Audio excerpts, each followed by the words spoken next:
di video kali ini saya akan menjelaskan mengenai future tense dan past future tense. Pada dasarnya, ada 4 pembagian segmentasi waktu dalam tense 16. Ada present tense, past tense, future tense, dan past future tense. Langsung saja, future tense adalah bentuk kalimat untuk menyatakan kejadian di masa datang. Ada 4 bagian, yaitu simple future tense, future continuous tense, future perfect tense, dan future perfect continuous tense. Yuk langsung saja simak pengertian penggunaan rumus dan contoh dari keempat bagian-bagian tersebut. Yang pertama, simple future tense. Simple future tense digunakan untuk menyatakan kejadian yang akan terjadi di waktu yang akan datang. Simple future tense digunakan untuk membentuk conditional sentence tipe 1. Nah, rumus dari simple future tense itu untuk bentuk positifnya subjek, will or shall, verb 1, dan objek. Untuk bentuk negatifnya subjek, will or shall, not, verb 1, dan objek. Dan bentuk interrogatifnya will or shall, subjek, verb 1, dan objek. Nah, mari kita ke contoh. Untuk bentuk positif, my friend will come to my boarding house next week. Temanku akan datang ke kos saya minggu depan. Negatifnya, my friend will not come to my boarding house next week. Temanku tidak akan datang ke kos saya minggu depan. Bentuk interrogatifnya, will my friend come to my boarding house next week? Akankah temanku datang ke kos saya minggu depan?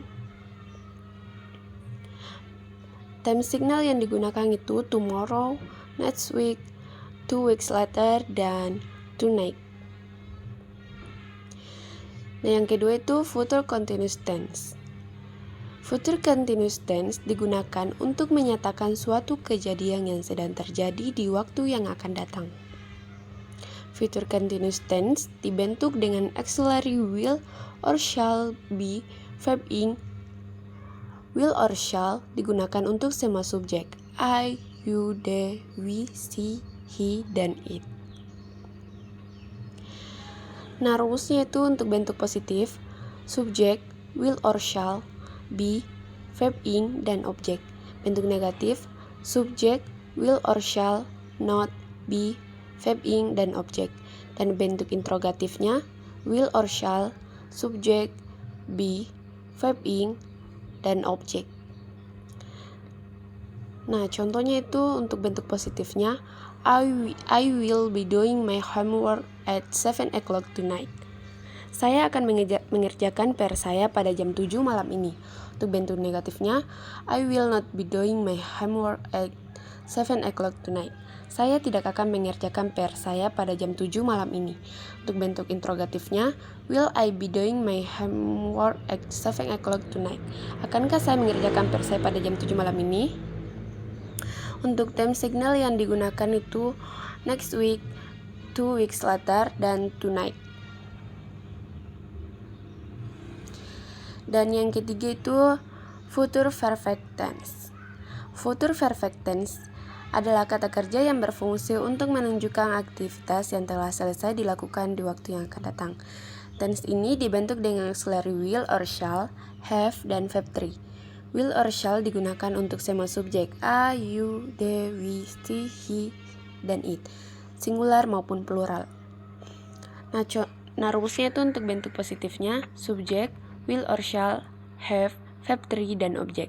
Bentuk negatifnya subjek, will or shall, not, have, verb 3, dan objek. Dan bentuk interrogatifnya will or shall, subjek, have, verb 3, dan objek. Nah, contohnya itu untuk bentuk positif Jack will have finished her work at 4 p.m. Jack akan sudah mengerjakan pekerjaannya pada pukul 4 sore. Bentuk negatif Jack will not have finished her work at 4 p.m. Jack tidak akan sudah mengerjakan pekerjaannya pada pukul 4 sore.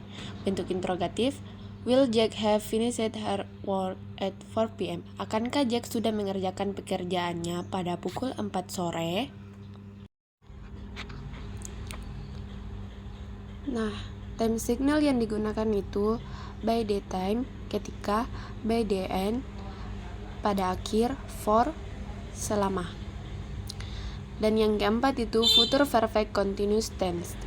Future perfect continuous tense adalah kata kerja yang berfungsi untuk menyatakan suatu aktivitas yang masih terus berlangsung di masa yang akan datang. Future continuous tense dibentuk dengan auxiliary will or shall, have, been, dan verb ing. Will or shall digunakan untuk semua subjek a, you, they, we, she, he, dan it.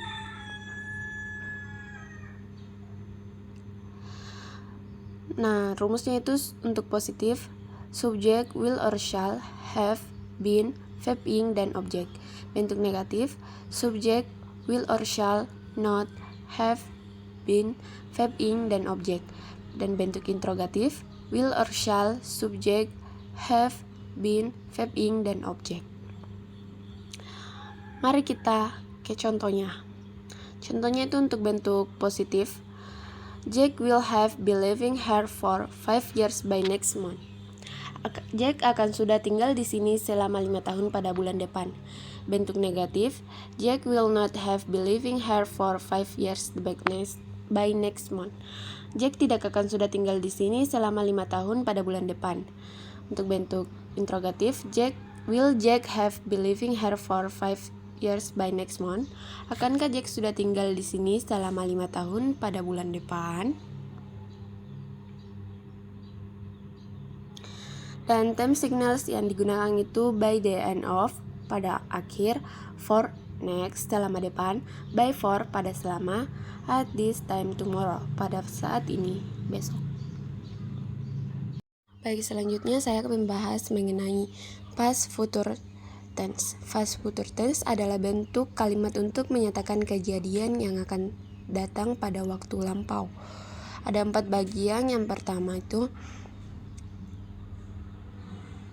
simple past future tense, past future continuous tense, past future perfect tense, dan past future perfect continuous tense. Yang pertama, simple past future tense. Simple past future tense digunakan untuk menyatakan kejadian yang seharusnya akan dikerjakan tetapi tidak terjadi. Simple past future tense digunakan untuk membentuk conditional sentence tipe 2.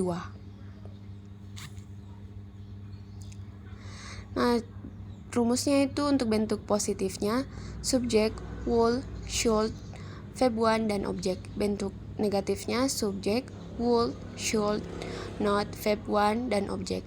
Dan bentuk interrogatifnya would, should, subjek, verb 1, dan objek. Mari kita ke contohnya. Untuk bentuk positifnya itu will should do your duty careful. Kita seharusnya mengerjakan tugas kita dengan teliti. Bentuk negatifnya we should not do your duty careful. Kita seharusnya tidak mengerjakan tugas kita dengan teliti. Bentuk interrogatifnya will we do your duty careful. Haruskah kita mengerjakan tugas kita dengan teliti? Yang kedua, past future continuous tense. Past future continuous tense digunakan untuk menyatakan kejadian yang seharusnya sedang dilakukan tetapi tidak. Past future continuous tense dibentuk dengan auxiliary would, should, be, dan verb ing. Would dan should digunakan untuk semua subjek a, you, they, we, she, he, dan it. Mari langsung saja kita ke rumusnya.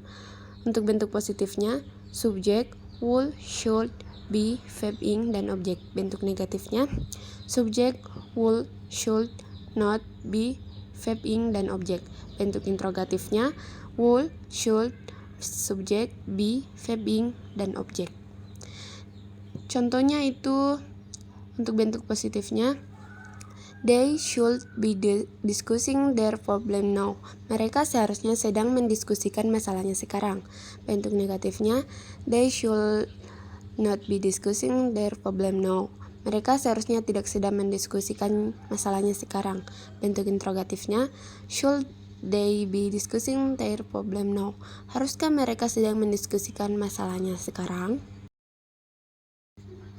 Dan yang ketiga, past future perfect tense. Past future perfect tense merupakan kata kerja yang berfungsi untuk menyatakan kejadian yang seharusnya terjadi di waktu lampau. Past future perfect tense digunakan untuk membentuk conditional sentence tipe 3.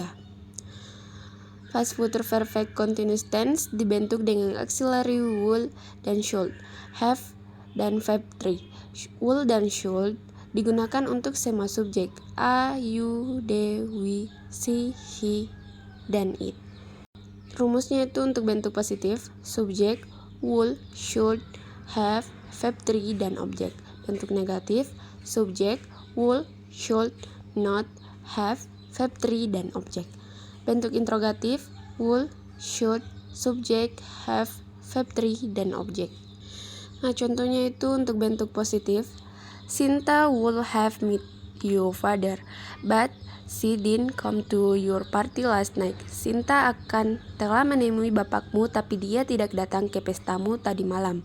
Untuk bentuk negatif, Sinta will not have met your father, but she didn't come to your party last night.